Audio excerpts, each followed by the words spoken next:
Salut tout le monde. Aujourd'hui, comme vous pouvez le voir, on se retrouve avec un invité particulier, Frédéric Verdier. Salut Fred. Bonjour Constantin, bonjour à tous. Merci beaucoup d'avoir répondu positivement à notre invitation. Je Je t'en pense que prie. tu as pas mal d'anecdotes à nous raconter et je pense que beaucoup des talkers, donc de notre communauté, a déjà entendu ta voix pour commenter un match, notamment sur Eurosport. Et après, c'est vrai que on n'en sait pas trop sur toi. Il y a ce côté un petit peu mystérieux. C'est vraiment une voix qu'on connaît bien, mais finalement, par rapport à ton parcours, ton expérience également, c'est l'origine un petit peu de cet entretien pour en savoir un petit peu plus.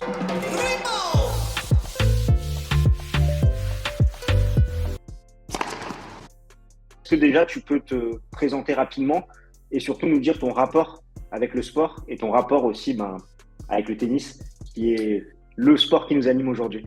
Oui, j'ai toujours adoré faire du sport, regarder du sport, parler sport. Moi, j'ai joué au tennis dès mon plus jeune âge. Et le tennis, j'ai commencé à faire des tournois, etc. Et puis, quand j'ai vu que je pourrais éventuellement travailler dans le journalisme, ça s'est vite imposé comme une possibilité, journalisme de sport. Et après avoir fait des journalismes littéraires, économiques, infogénés, j'ai très vite basculé dans le journalisme de sport parce qu'il y avait vraiment une très bonne ambiance. Je trouvais que c'était vraiment vivre de sa passion. Ça peut être parfois un écueil ou un piège, parce qu'on a tendance à plus trop savoir quand il faut travailler, comment on travaille, est-ce que c'est du travail, etc. Et puis ça peut parfois flétrir aussi les belles images qu'on avait du sport idéalisé. Mais en fait, ça n'a pas été le cas. Et c'est toujours un plaisir et un privilège de travailler dans ce milieu-là, et en particulier en télé. Le journalisme, quel qu'il soit, que ce soit les plateaux, que ce soit les interviews et les commentaires en direct, qui sont les trois principaux exercices que moi je pratique, c'est vraiment un bonheur, quoi. Il n'y a jamais un moment où je me dis, tiens, ça tombe mal, j'ai pas envie, ou je me sens pas, ou oh là là, le match est pourri, ça m'intéresse pas. C'est vraiment impossible. C'est clair qu'il y a toujours des choses qui se passent. Et c'est vrai que si on prend quelqu'un là de nos jours qui est passionné de tennis, qui aimerait pouvoir en faire son métier, commenter des matchs, comment ça se passe au niveau du cursus? Est-ce qu'il faut forcément être bon dans tous les sports et qu'un jour peut-être on t'ouvre les portes de pouvoir commenter des matchs de tennis? C'est quoi maintenant un peu le cursus classique pour arriver en tant que commentateur de son sport fétiche, là en l'occurrence le tennis? Euh, la voie royale, ça reste quand même malgré tout de faire une bonne école de journalisme. Ensuite, d'être très curieux, de se cultiver. La curiosité, c'est aussi une façon de se cultiver. On est cultivé parce qu'on est curieux. Puis on est journaliste aussi parce qu'on est curieux. Et ça veut dire aussi être parfois un peu audacieux, pas hésiter à aller saisir des chances, aller proposer ses services, aller décrocher des stages. Et ça, tu l'obtiens parfois par l'école de journalisme, justement, qui peut t'ouvrir, non seulement qui te permet d'acquérir un bagage technique, qui est parfois indispensable, parce que les gens n'ont pas vocation dans une chaîne de télé ou ailleurs, à n'importe quel support, ils n'ont pas vocation à t'aider ou à te tenir par la main, ils n'ont pas le temps, quoi. Donc il faut être déjà formé quand tu arrives, et l'école, pour ça, est un très bon moyen, si l'école est bonne, par exemple reconnue par la profession et l'État, c'est toujours beaucoup mieux, c'est quand même un gage de qualité.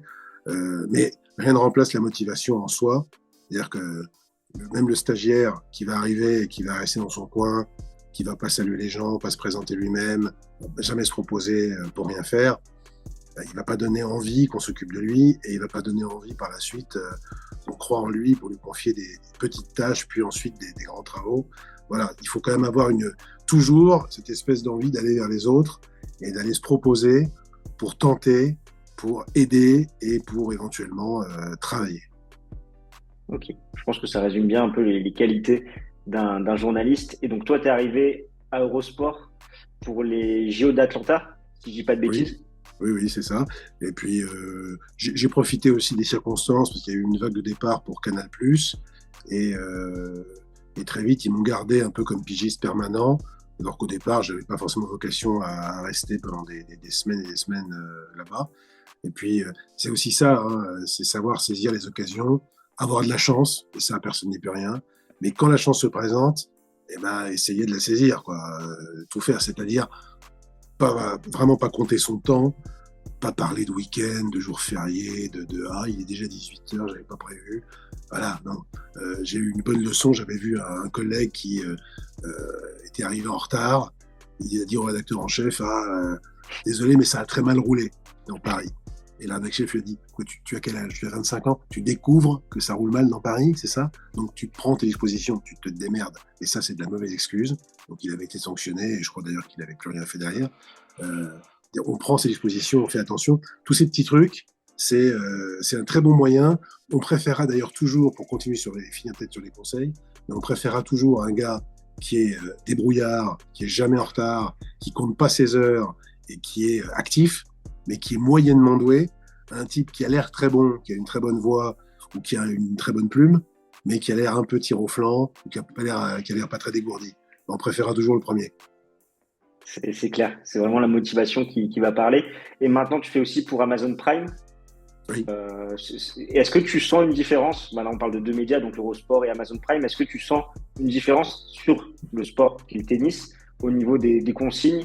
Il y a des directives qui changent ou au final, on te demande de commenter un match? J'ai la chance ou la malchance, mais on me donne pas de directives spéciales parce que j'ai quand même pas mal de métiers derrière moi.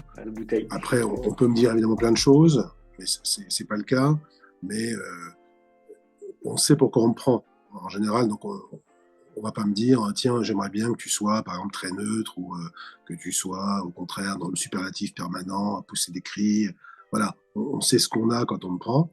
Et en revanche, moi, je vais m'adapter peut-être à l'audience, c'est-à-dire qu'un match sur Eurosport qui peut s'avérer un peu confidentiel ou réservé aux spécialistes, aux fans, on va dire un tour 250, un premier tour entre un qualifié brésilien et puis un espagnol terrien, je ne vais pas le commenter de la même manière que le Nadal Djokovic de Roland Garros, qui était ouvert à tous les publics et qui a fait des millions de téléspectateurs. Là, j'essaie de m'adapter et de pas exactement dire la même chose, c'est-à-dire que ça va être plus pointu entre le qualifié brésilien et l'espagnol. On va être plus dans le comment dire, on va être plus dans essayer d'apporter quelque chose de plus à des gens qui connaissent déjà très bien. Donc ça peut être des anecdotes, ça peut être réexpliquer certaines choses sur le parcours de l'un et de l'autre. Alors que le Djoko Nadal, on est purement dans l'émotion, on partage ensemble. À la limite, le commentaire n'a plus tellement d'importance, si ce n'est d'accompagner pour pouvoir dire aux gens, rendez-vous compte du moment d'histoire qu'on vit tous ensemble. Mais si je commence à dire, Nadal, début de saison, voilà, pas terrible, il fait deuxième tour là-bas, ensuite il fait troisième tour, il gagne l'Open d'Australie, etc., etc. Enfin, je dis n'importe quoi. Égrener des résultats en disant, il a perdu 6-3, 6-3 à Rome, mais après il a gagné 4-6, 6-2, 6-1 au deuxième tour de X. C'est pas la peine, quoi. On n'est plus là-dedans. Je trouve qu'il faut être capable pour des événements comme ça, il faut être capable de vraiment y aller sur l'émotion, sur la narration d'un moment vraiment d'histoire du tennis ou du sport qu'on vit vraiment ensemble. C'est ultra intéressant parce que c'est vraiment une critique des fois qu'on peut faire quand on regarde un match, de se dire là les commentaires qui sont dits sont peut-être un peu trop factuels ou sont pas, comme tu le disais, pour des spécialistes. Et en fait, c'est vraiment volontaire de la part du commentateur de s'adapter à l'audience par rapport aux personnes qui vont regarder et de faire plutôt quelque chose pour le grand public sans rentrer trop dans les détails. Et pour des matchs de puristes, on va dire. Voilà. Là, moi, je pense qu'on ne commande pas de la même manière sur France Télévisions que sur beIN Sport ou sur Eurosport ou sur une chaîne de streaming, voyez, ou éventuellement sur YouTube. Enfin, il y a des publics différents et je trouve que le journaliste doit savoir s'adapter à ces publics-là.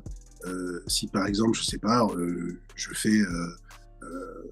fais ça pour un public de gamers, peut-être que je serai un peu plus fun, je serai un peu plus décalé que pour un public de gens un peu plus âgés, plus traditionnels, où là j'essaierai de châtier un peu mon français, même si on peut pas se quitter totalement. Je vais pas commencer à dire n'importe quoi ou à renoncer à ce que je suis pour un public, mais je trouve quand même que c'est bien d'adapter, même si c'est à la marge, d'adapter quand même un petit peu son niveau de langage ou son commentaire à un public, pour peu que le public soit ciblé. Après, ça peut être, si c'est un public de fans de sport type classique, avec quand même un match relativement suivi, on peut être à peu près soi-même et puis être naturel, et a priori, ça va bien se passer. Mais je parle vraiment des cas extrêmes. C'est clair, on va pas commenter de la même façon un Mounir Bagnis et un Nadal Djoko, c'est clair. Depuis quelques années maintenant, on a quand même, par rapport aux commentateurs, un binôme qui se fait entre un commentateur et un consultant. Comment ça se départage les rôles du commentateur et du consultant? Est-ce que le consultant est vraiment là pour apporter sa touche technique par rapport à son vécu de joueur de tennis, encore une fois par rapport à l'exemple du tennis? Est-ce que les rôles sont bien dispatchés entre les deux? Comment ça se passe généralement? Les rôles répartis, oui, oui. Déjà, il faut bien comprendre une chose, hein, c'est que le commentateur n'est pas commentateur. Le commentateur, c'est un journaliste, avant tout, qui fait du commentaire. Le commentaire étant un des exercices du journalisme. Et donc, le commentateur n'est pas un animateur ou un speaker qu'on peut trouver dans les stades, par exemple, qui a juste pour lui son enthousiasme, parfois du travail sur des fiches, mais ce n'est pas un journaliste, l'animateur. Le commentateur, c'est avant tout un journaliste qui peut faire des ITV, qui peut faire plein de choses, écrire des papiers, faire des sujets, faire des tournages, et du commentaire. Donc le journaliste est censé déjà savoir, sur le plan journalistique, trouver l'enjeu, savoir présenter le match en question, savoir amener l'enjeu du match, savoir présenter et introduire en hiérarchisant l'information, trouver les enjeux, ensuite faire valoir éventuellement son consultant, lui poser les bonnes questions et s'adapter par son discours et par sa maîtrise éventuellement de la langue ou du dialogue, savoir valoriser son consultant. Si le consultant est un petit peu en difficulté dans la forme, eh ben, il va aller le chercher, ça va devenir au début presque une petite interview en allant lui poser des questions pour le mettre à l'aise ou rappeler des faits de gloire que le consultant en l'occurrence avait eu sur le terrain, pour le mettre à l'aise et pour lui permettre ou balancer des petites blagues s'il voit qu'il est vraiment très tendu. S'il sent au contact le consultant naturel et très bavard, ça va être justement de peut-être s'effacer un petit peu pour le laisser en valeur, ou ça peut être enfin de le calmer un peu en disant de manière habile, mais si le consultant jacte sans arrêt, c'est être capable de lui faire des petits signes hors antenne, lui dire soit calme-toi, ou soit carrément vas-y, tais-toi, ne parle pas, c'est la pub, voilà. Et hors antenne, de lui dire, c'est bien, mais vas-y, dis-en un petit peu moins, soit plus synthétique, soit plus lapidaire. Voilà. Voilà, il y a plein de petites choses comme ça, et rien ne remplace en fait la complicité. Si on s'entend bien, ou si on a pris la peine avant de se voir, de dîner ensemble par exemple, ou de prendre un verre ensemble, pour un peu savoir ce qu'on attend l'un de l'autre et puis surtout qui on est, ça c'est irremplaçable. Moi, je n'ai jamais connu de binôme, enfin, si, ça existe en fait, mais moi, en tout cas pour mon cas personnel, tous ceux avec qui j'ai bien commenté, avec qui j'ai pris du plaisir, c'est des gens que j'appréciais hors antenne, avec qui j'allais boire des coups, avec qui je pouvais aller faire des activités diverses. Les gens qu'on trouve vraiment, qui n'ont rien à voir avec vous et qu'on ne trouve pas intéressants, en général, ça ne se passe pas bien. Voilà, c'est très artificiel. Et je trouve que la bonne entente, même si on n'en fait pas des caisses, la bonne entente vraiment se voit à l'antenne. Et quand on est complice, ça se voit à l'antenne. Et ça n'a pas de prix parce qu'il n'y a rien de pire que deux monologues qui sont côte à côte et deux personnes qui se tirent la bourre et qui se contentent de monologuer chacun de leur côté. Non, c'est un matching vraiment de personnalité. Et après, c'est ce qui permet aussi à l'auditeur de passer un bon moment, en plus des points qu'il peut voir. Tu citais le Nadal Djokovic de Roland Garros. Pour une telle affiche, comment ça se passe une journée type en tant que commentateur? Est-ce que tu as des stats qui te sont fournies? Est-ce que c'est à toi de faire des recherches supplémentaires? Comment ça se passe? Comment tu prépares une telle affiche? Pour ma part, moi, je fais tout seul. J'aime pas du tout. On vous propose, hein, mais on peut avoir des gens qui vont collecter les infos pour vous. On peut avoir des gens, ça se pratique sur d'autres chaînes par exemple, qui vont vous faire une espèce de résumé, qui vous donne 4 ou 5 feuilles, voire parfois qui vous en donne 50. Voilà. Pour moi, j'estime que ça fait partie du travail. Et puis moi aussi, ça me facilite la vie. Je préfère éventuellement d'abord penser mon match, c'est-à-dire me dire, tiens, qu'est-ce que ça m'évoque? C'est peut-être la 17e fois que je l'ai fait, ou la 50e fois que je fais l'un ou l'autre. Qu'est-ce que j'ai de plus à dire en présentation? On va sûrement me demander un pseudo-pronostic, moi si je déteste ça. Mais est-ce que je pense vraiment à quelque chose? Est-ce que j'ai une idée originale? Et surtout, voilà, qu'est-ce que ce match m'évoque? Qu'est-ce que ce duel m'évoque? Et puis après, Je trouve qu'au début, j'essaie d'en dire très peu.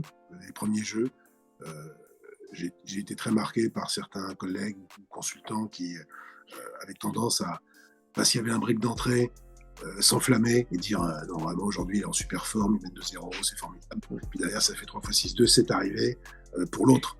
Et là, on a l'air. Donc, faut pas être non plus trop porté par les premiers points et les premiers jeux.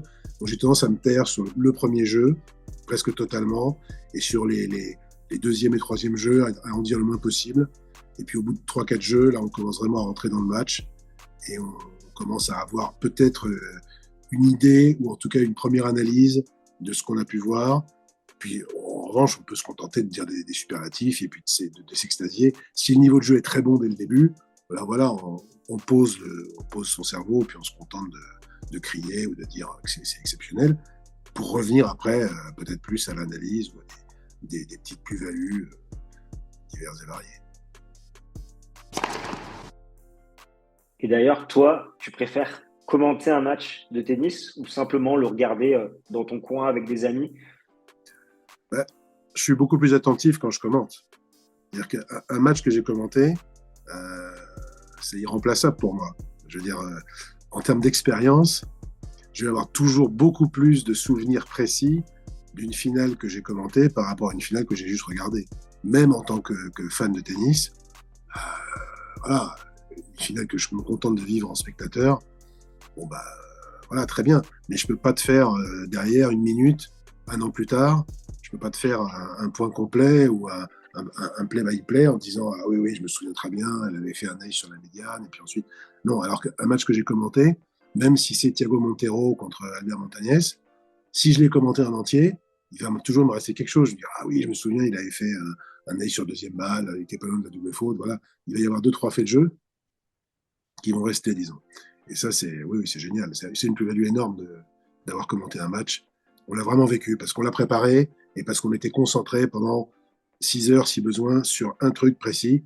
Et ça, il y a forcément des choses qui restent. C'est comme l'acteur qui a joué 500 fois de suite Bérénice de Racine, même s'il l'a pu jouer derrière et que ça fait 3 ans, il ne se souvient plus de son rôle par cœur, mais il se souvient quand même de plein de choses, et de la pièce et de la mise en scène, et du moment qu'il a vécu pendant 500 représentations. Nous, c'est un peu pareil de ce côté-là, en tout cas. C'est pareil pour le tennis aussi, l'entraînement. Tu vas taper 500 coups droits et tu te souviendras des sensations quand tu vas faire ça en match.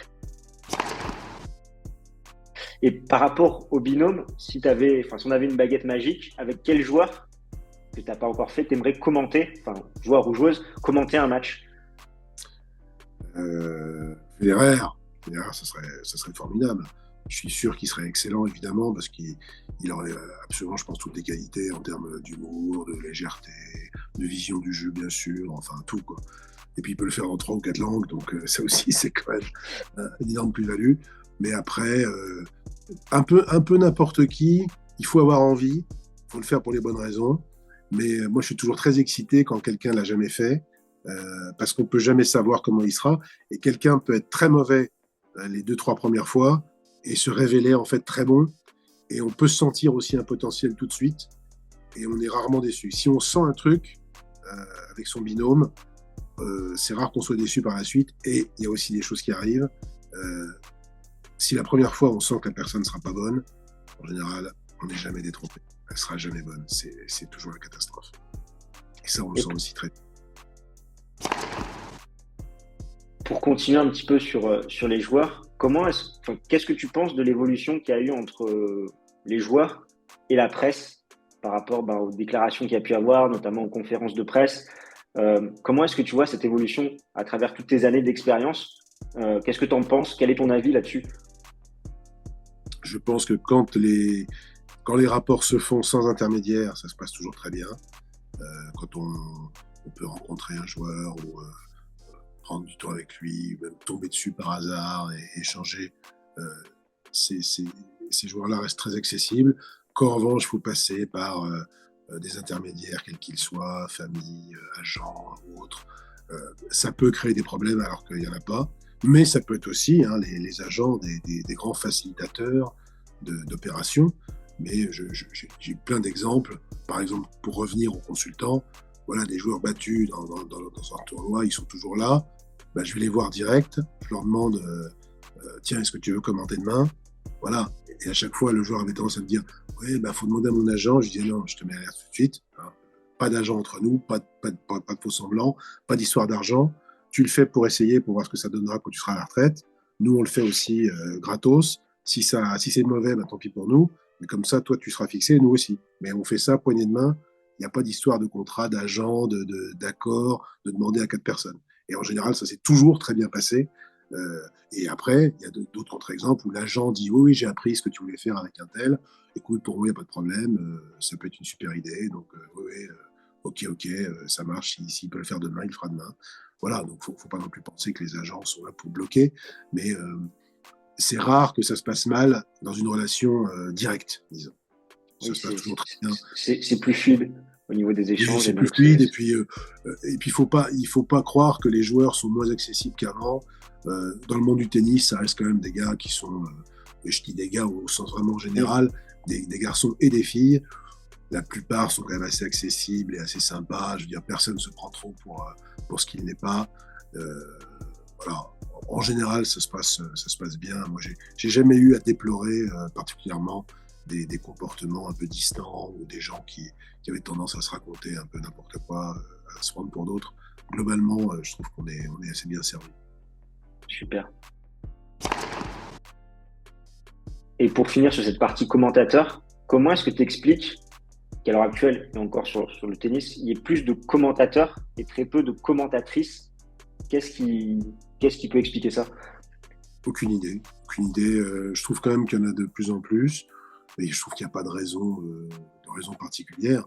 Non, il n'y a aucune raison. Je vois pas de raison qui pourrait expliquer qu'il y en ait plus ou moins. Je pense que c'est conjoncturel et c'est peut-être appelé à changer d'ailleurs. Très bien, très bien. Bien, très bien. Et pour switcher, donc maintenant plus un peu sur le tennis, tu as commenté des dizaines et des milliers de matchs par rapport à toute ton expérience. Si tu devais en retenir 3, ça serait quoi ces 3 matchs les plus emblématiques que tu aies pu commenter? Ça coïncide parfaitement avec ce que tu disais, que tu te souviens précisément de ces différents matchs. Si tu devais en sortir 3 du lot. Il y aurait sûrement le Nadal Djoko de l'Open d'Australie 2012, la finale qui a duré quasiment 6 heures. Ça, c'était énorme. Il y aurait certainement le Tsonga Nadal de 2008, où Joe vraiment détruit Nadal, qui était à 100% physiquement. Pourtant, il lui met 6-2, 6-3, 6-2. En demi-finale de l'Open d'Australie, c'est sa première demi-finale. Il joue à Nadal qui a déjà gagné plein de fois des grands chelems. Et c'est étonnant parce qu'avant le match, tout le monde, tous les grands experts disaient sur son revers, il va être au supplice et que le coup droit de gaucher de Nadal, il va se faire absolument démonter par Nadal, il n'a aucune chance. Et ça a été l'inverse, il a été incroyable. Donc ça, c'est une grande surprise parce que, enfin, c'est un grand souvenir à cause justement de cette espèce de défaite annoncée où tout le monde avait l'air de jouer les mauvais augures et de voir que sur le terrain, bah, ça peut être complètement différent. Et puis le troisième, bon, il y en a plein, mais je sais pas, ça pourrait être une surprise, un truc complètement étonnant comme la victoire de Julie Coin, la française qui était 188e mondiale, qui bat la numéro 1 mondiale au premier tour de l'US Open, Ana Ivanovic. C'était aussi une sensation pas possible. Et j'avais été très bluffé de la voir capable de tenir à la fois dans la tête et jusqu'au bout, et dans son tennis, dans son plan de jeu. Elle a tenu jusqu'au bout, jusqu'à la gagne, parce que c'est bien beau de menacer une championne ou un champion, mais c'est tout autre chose de vraiment le battre. Et ce jour-là, elle l'a fait, donc c'était incroyable. Elle était très très loin au classement. Et Virginie Razzano aussi, que j'oublie pas, sa victoire sur Serena Williams à Roland, c'était assez incroyable aussi. Je ne la pensais pas capable non plus de survivre à la perte du deuxième set, ou je ne sais plus si elle avait gagné le deuxième au tie-break ou si elle le perd au tie-break, mais quoi qu'il en soit, elle fait un cavalier seul et elle gagne finalement la bagarre dans le troisième, mais de manière assez insensée également, alors que je pensais qu'elle allait pas tenir le coup, même physiquement, sur 3-7. Donc ça aussi. Mais il y en a plein, en fait. Il y a vraiment plein des souvenirs assez incroyables. Il y en a très beaucoup. Justement, tu as parlé du Nadal Djokovic qui a duré énormément de temps. Qu'est-ce que tu penses de ceux qui disent qu'il faudrait raccourcir les matchs de tennis pour attirer un nouveau public? Bah oui, mais les raccourcir, d'accord, mais en partant d'où et en prenant quoi? En raccourci quoi? Si c'est raccourcir le cinquième set, c'est une stupidité. puisque c'est le moment le De plus tension, formidable d'un match. Moi, je me souviens même de matchs absolument terribles, dégueulasses que j'ai pu commenter. Je me souviens d'un Tipsarevic-Ferrer à l'US à Open. l'US Open, ouais. C'était interminable. Et les 4 premiers sets, honnêtement, sont immondes. Ça joue pas bien, c'est plein de hauts et de bas, ça pousse la balle. Et le 5e set, bizarrement, ils se lâchent tous les deux et c'est formidable. Et comme c'était un match à l'US Open, peut-être à l'Open d'Australie, mais je crois que c'était l'US, le match est quand même, il y a un gros décalage horaire. Et donc il y avait beaucoup d'audience sur le 5e set. Et j'ai eu énormément de messages ou de gens que je connaissais pas sur les réseaux sociaux, ou même de collègues ou d'amis qui m'avaient dit « Oh là là, quel match t'as fait, Tipsarevic-Nadal, Tipsarevic-Ferrer, c'était incroyable. Le 5e set est d'anthologie, t'as dû t'éclater. » Et moi, évidemment, dans ces cas-là, je ne veux pas casser le rêve des gens, donc je dis toujours « Oui, c'était bien. » Et j'avais envie de leur dire « Non, mais vous n'étiez pas là pendant 5 heures, les gars. La dernière heure est sympa, ok, mais les 4 premières heures sont monstrueuses. » Donc, si tu me dis on va faire des matchs en 3-7 en Grand Chelem au meilleur des 3 manches, à mon avis, je dis attention, parce qu'on enlève tout le côté incroyable, toute la dramaturgie des Grands Chelems, justement, tient dans ces 5e sets éventuels. Alors après, je suis d'accord que quand Djokovic affronte un garçon 110e mondial qui est déjà battu d'avance, ce qui est de moins en moins le cas dans l'état d'esprit des joueurs, mais si Djoko affrontait, comme il l'avait fait pendant longtemps, des Lucas Lashko au premier tour de l'Open d'Australie, ça fait 2-7-0, 6-1, 6-2. On se doute très bien que le 3e set n'a aucun intérêt. Donc là, que ça devienne en 2-7 gagnants, je pense que ce serait vraiment un drame pour personne. En revanche, des matchs au couteau, et ça, on ne sait jamais à l'avance comment ce sera, mais un 3e tour, un 8e ou un quart, où ça part en 5, c'est formidable. Et si vous cassez ça, vous faites des matchs en 4 jeux, des 7 en 4 jeux, ou des matchs en 2-7 gagnants, bah là, vous cassez quand même un truc. Pour moi, c'est un gros risque d'essayer de raccourcir le tennis. Oui. Et tu as pu traverser plusieurs périodes, plusieurs ères. Tu portes le même avis sur le ralentissement des surfaces? On dit qu'on a ralenti les surfaces pour que ça soit plus spectaculaire. Quel est ton regard sur ce sujet? Moi, je trouve surtout qu'on les a uniformisés. Et ça, c'est très dommage. Je trouve qu'avec la combinaison balle-surface, on a tendance à avoir souvent un peu le même rebond, un peu la même vitesse intermédiaire, c'est-à-dire en général assez lent. Je trouve ça dommage. Moi, je trouve qu'il faudrait au contraire augmenter. Puis n'oubliez pas le gazon qui a été ralenti. Hein.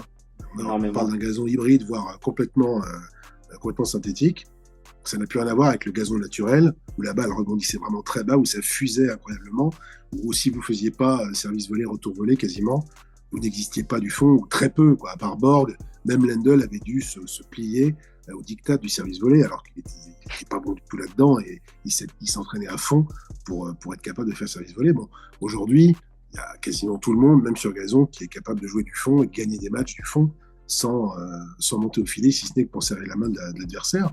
Donc, c'est plutôt ça que je regrette, c'est le côté uniforme parfois des surfaces sur les tournois qui se succèdent. Je trouve que ce serait bien d'avoir, parfois vous avez en indoor, un Taraflex qui va être assez lent, un peu abrasif, la balle qui rebondit haut, et puis 2 semaines plus tard, vous aurez une espèce de moquette, ou en tout cas une surface presque vitrifiée, où ça va super vite, avec des balles aussi qui sont au diapason. Voilà, je trouve ça intéressant d'avoir des vitesses de jeu qui seraient différentes, et tous les types de jeux qui peuvent s'exprimer, parce que malheureusement, ces surfaces ralenties profitent quand même beaucoup aux garçons qui frappent fort du fond et qui sont costauds, si on schématise. Après, il y a plein de contre-exemples, heureusement, mais disons que l'attaquant, le serveur volleyeur, est quand même moins favorisé aujourd'hui qu'il ne l'était à l'époque où les surfaces rapides prédominaient sur le circuit, hormis la terre battue, bien sûr.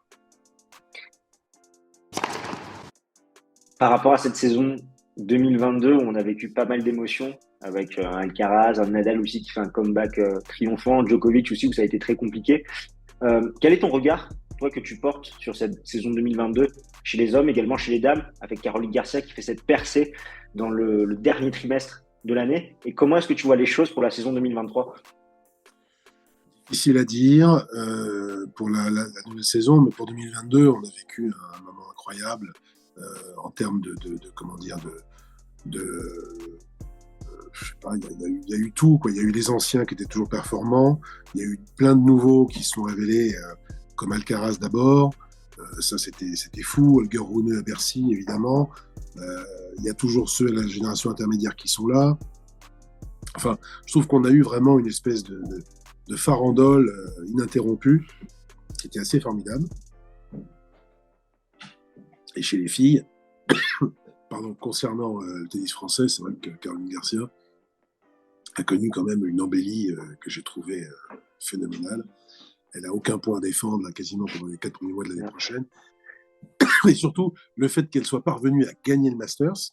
Déjà, ce qu'elle a fait pendant l'été, son parcours à l'US ensuite, même si contre Jabber, on a senti qu'elle n'était peut-être pas totalement prête à gagner un très gros truc, dans la tête, hein, j'entends, eh ben, elle l'était en tout cas au Masters. Et ça, c'est très très fort, parce qu'elle a quand même la séparation avec son entraîneur Bertrand Perret juste avant, qui n'y a pas de son fait à elle d'ailleurs, hein. Mais on se dit, bon, bah, ça c'est quand même si c'est pas un entraîneur de foot, un coach en tennis, ça reste quand même important. J'étais très très bluffé par sa qualité et par le contenu de ses matchs, y compris elle perd un match contre Swiatek dans la phase de groupe, et d'ailleurs elle a une maîtrise à la fois de ses émotions et de son jeu en demi et en finale que j'ai trouvé phénoménal, vraiment. Donc ça a été un grand motif d'étonnement et de satisfaction. Et puis je vous dis que globalement, toute la saison de tennis, je trouve qu'on a été vraiment gâtés. Il y a des tas de moments qui sont formidables.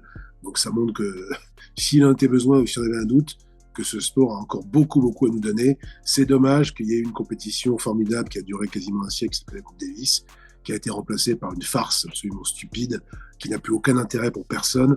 Et les menteurs et les marchands d'espoir qui nous ont fait croire que la Coupe Davis jusqu'à 2018, qui était une épreuve qui marchait très bien, où contrairement à ce qu'ils disaient, la plupart des joueurs se battaient pour la jouer, que ça allait être ensuite l'afflux de tous les grands qui allaient participer à la nouvelle fédération de la Coupe Davis. On voit bien que c'était des mensonges, puisque même ni Nadal ni Alcaraz n'étaient présents pour la Coupe Davis espagnole, alors que c'est quand même une compétition maintenant qui est organisée comme le nom par l'Espagne.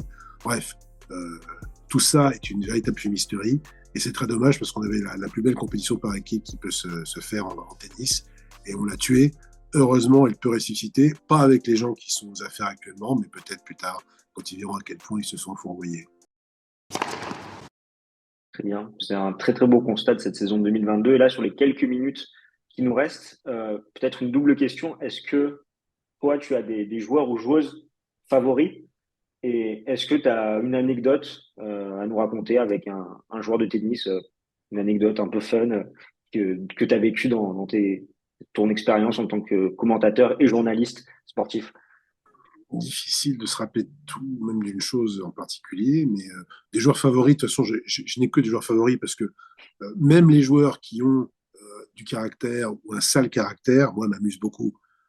Même des joueurs que je ne connais pas personnellement, des joueurs qui ont toujours eu très mauvais caractère ou qui ont changé, comme Thomas Berdych, qui a changé, qui était vraiment un sale gosse pendant très longtemps, qui est devenu beaucoup plus tolérant, beaucoup plus à l'écoute, plus altruiste, etc., partageant des choses.